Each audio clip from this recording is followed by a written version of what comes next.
Hello, hello, hello.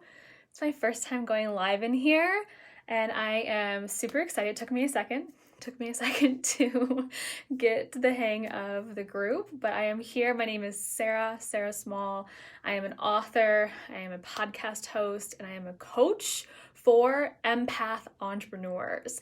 And I help to activate the empaths, the highly sensitives, the intuitives on this planet into their leadership roles.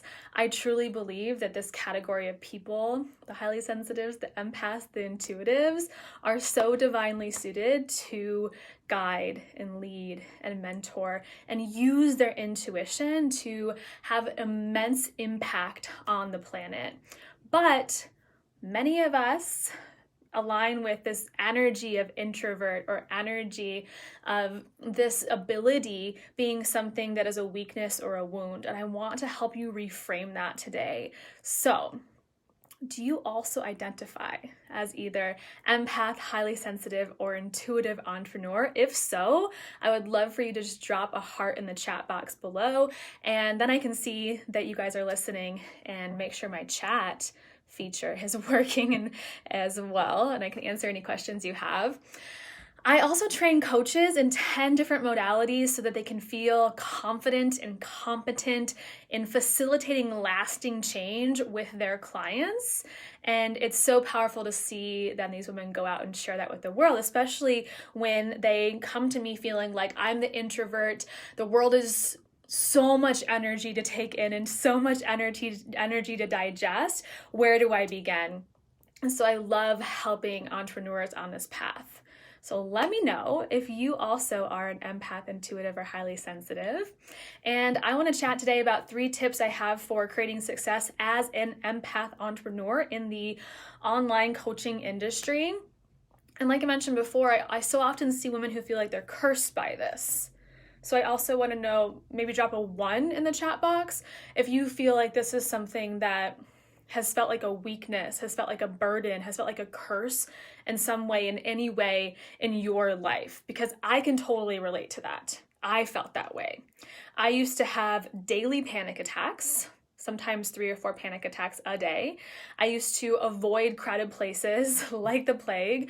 I would make my husband turn down the TV. There was just so much sensory stimulation in my space that was so hard for me to process, integrate, and digest that the whole world felt really, really overwhelming. And I started channeling in elementary school, and all of this energy that I was feeling, I think of us as empaths having these antennas, these little feelers that are constantly feeling our surroundings in the immediate surrounding, but also in the collective consciousness. And that became too much for 10-year-old Sarah to be able to process, digest, and to understand, because I had no tools, 0 tools on what this was, what I was doing, what channeling was, anything along those lines. And so I completely shut it off, shut it down completely. And I really went numb for many years, probably starting in about middle school, definitely by high school, was really numb. And I was the fine girl. How are you doing? Fine. I'm fine. Just fine. Always fucking fine. Always. And the truth was I wasn't fine. And the truth was I was still feeling all of those things. I just would feel it and put it into the pocket. Over here. Hide it. Push it down. Block it out so that I didn't have to feel it more than that, like one first initial instant. And so I lived a lot of my life as the empath who shoved all her things down.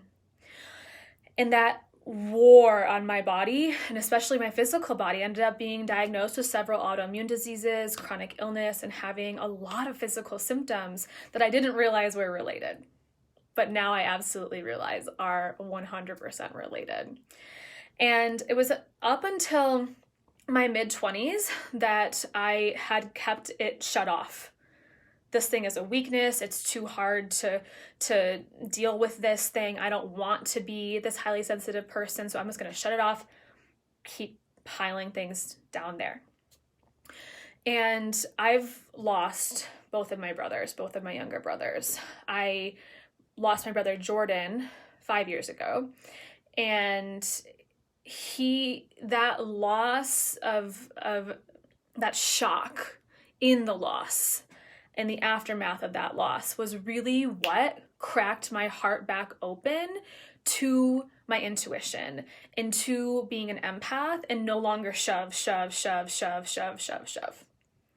And instead, I started to wake the F up. And I couldn't avoid all the emotions and all the energy of the world any longer. I decided that I was going to confront it, and that I was going to, as things came into my energetic field, deal with them. Because I had spent so much energy keeping everything tidy, neat, and fine that it was a ticking time bomb. It was inevitably going to explode. And that was the thing that made it explode for me, was losing my brother and the grief that unraveled all of the emotions. And I started to turn this empath ability back on. And in that, I actually started to see some of the gifts that I had really been discarding for so long. And I started to reframe what it meant to be an empath, and that wasn't so bad. I don't blame little girl me because she didn't have the tools. But now, at that point in my mid-20s, I could see the bigger, fuller picture. And that led me to quit my 9-to-5 job. That was 4 years ago. I built a high 6-figure business in this month that we've hit 30K cash. And I don't know about you guys, but I have big ass goals. Big goals in this lifetime on this planet. And losing both of my younger brothers has really illuminated that and made me realize that life can end short. And so I'm going to go after those damn goals. I'm not going to feel shame or guilt or embarrassment about declaring those goals in this lifetime. If you are also the big dreamer, high achiever, you have a big vision or impact you want to have on the planet, I'd love to hear from you. Drop a unicorn below. And so I'm about to go into a launch, and I have a $200,000 goal. But my goals are beyond just finances. My why is beyond just finances. It's also impact. And the lives that we touch, the women's lives that we impact, and then they have a ripple effect on their family, their spouses, their extended family, their community, their children. And the ripple effect of this work is part of what pumps me up. And the places that I can give back and where I can spend that money to help improve our planet. And I'm 6 months pregnant with my first child, and the part of my why and the impact is also the life that I get to help my daughter build, and to show her a woman in power, and that she can go after her dreams as well. So let me know if this is resonating with you and your story and your journey at all. And then I want to talk now about, I'm just going to offer up 3 tips today. There's many more that we could go into, but 3 tips on creating success as an empath entrepreneur. P.S. Who feels like this is one of the big things holding them back or stopping them from just going for it and growing their business, starting business, growing or scaling your business, and really being seen by the world? Because here's the thing, as highly sensitive, empathic, intuitive women, every time you open your computer, your phone, and you scroll, you're engaging with all of those people's energy. Every time you put a post out, or you share an Instagram story, or you go live like this, you are engaging and being seen by all of these people's energy. And if we have fear around that, if we have hesitation around that, if we are wavering in that energy, that we question ourselves, and it makes us want to go back into the hole and back into burying things and hide from the world. And I'm here to invite you into your power. and to being seen and allowing our nervous system to recalibrate so that it doesn't feel so scary being seen. And instead, the nervous system calibrates into a sense of safety. It is safe to be seen. So the first tip I want to give you is to create before you consume, because like I was mentioning, every time we engage on social media, we listen to podcasts, we turn on the TV, we're surrounded by people, we're on phone calls, we're in Voxer threads or WhatsApp or whatever it is. I'm so glad you found the unicorn, Amanda. Wherever it is you're engaging, if we begin our day that way as empathic, highly sensitive, intuitive women, think of your energy body like a bucket. And when you are an empty bucket in the beginning of the day, the second you wake up, your eyes open, bucket's empty. How are we going to fill this bucket today? All of a sudden, you're already filling it up with this coach, that influencer, this person, that person's voice on the podcast, this thing on the news. And when we're already half full by the time we get out of bed or the first 2 hours into the day, it's inevitably going to get fuller and fuller and fuller and fuller and fuller. And now here I am, buried in the energy of the world and the intensity of everything that's happening around me. And I don't even know what my thoughts are anymore. I'm so spongy to the world, and I'm feeling all of the world's stuff to the point where I don't know what's mine. Is that my idea, or did I just read that earlier? Is that my thought, or did I just pick that up from somebody else without consciously realizing it? Is that really what I want to say? Is that my voice? Or is that what I'm supposed to sound like?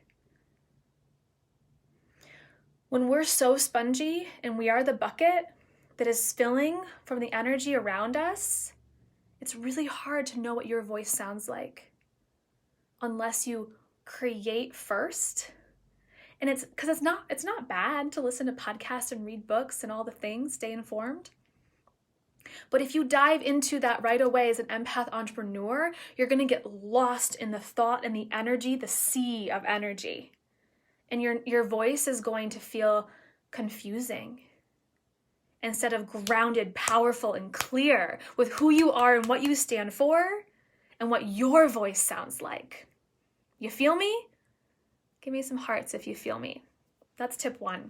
Tip 2, checking my time. Okay, we've got a little bit more time. So tip 2 is to be in leadership with yourself. To be in leadership with yourself. Not to go out and tell the world what to do, how to live. And instead to hold a mirror up to you,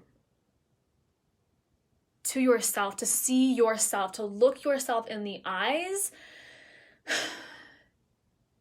and get to know yourself, to get to know your shadow, your triggers, your gifts, and to know yourself so deeply and to self-govern your energy. How do we govern our energy without knowing it? We've got to hold up a mirror and lead ourselves first before we go out as coaches, influencers, leaders, guides, mentors of the world and start preaching our message. We have to hold the mirror up to us first. And to govern this vessel, to be in sovereignty, independent decision making with our own energy. When I can govern this energy, myself, my body, my thoughts, my beliefs, my value system, then I can go and I can be in a more grounded, embodied integrity when I go and I share my message with the world. But it starts with me. It starts with me. And I think oftentimes we see leadership as something that is very external and outward and projected energy. And I'm inviting you into a different style of leadership as an empath entrepreneur where it's internal. There's a quote from Mary Magdalene that says, and I'm paraphrasing, that ascension is not upward, and instead it's a descension into our heart. The answers are not outside of you.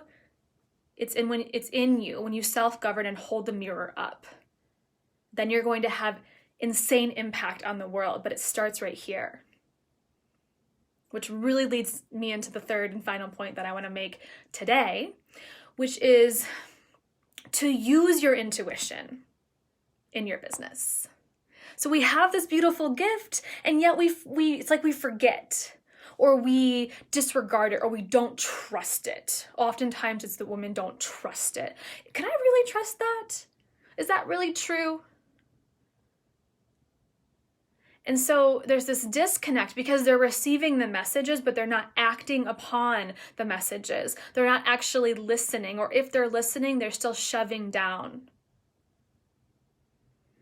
And so I invite you to actually utilize your intuition in business, because it's a beautiful gift to make decisions, to be in creation, to let your creativity and your feminine energy flow through you and create offers and programs and courses and workshops and trainings and live streams and content that are so magnetic to your soulmate community and client. But if we just try to sound like everyone else and we only focus on strategy, then your intuition is going to get lost. And we're just going to keep pushing it away. So I invite you to listen to the intuition and let it guide you. In mentors that you hire, in programs that you sign up for, in the name that you call your next course, to listen to the intuition and let it. I have channeled combination of intuition and conscious connected breath work, which is something I train people in and also use with my clients. Entire programs have channeled through my intuition by allowing my breath to bring me into an altered state of consciousness, and just clarity comes on through. It's so beautiful. Okay, so this is really only the beginning. I'm about at the top of my time, but this is really only the beginning of this conversation and how we can create high impact coaching businesses this year, 2021, regardless of where you're starting, regardless of your point A, wherever you are today, and how we can infuse our empath, intuitive, highly sensitive selves into that process to fuel it, to add heart and fire and soul into that process. Because it is more about money. Money is just a resource. Money is a resource, but what's your deeper why behind it? Because we can hit the 30K months. We can hit the $100,000 launches. That's happened, both of those. We can hit high six-figure years, done. But why? Why? And that's, if I had to add a number 4 for creating success as empath entrepreneurs, is know your deeper why, because empaths are heart-centered, magical human beings. And their why is often so much deeper. So what is yours? And I'd love for you to share with me below and we can chat about it more. Again, this is only the beginning of the conversation. So if you'd like to take this further and you'd like some more support, inspiration, and tangible takeaways on how to build that high impact coaching business in 2021, there's a link above for a free 3-day masterclass called Initiation into Action that I'm hosting next week.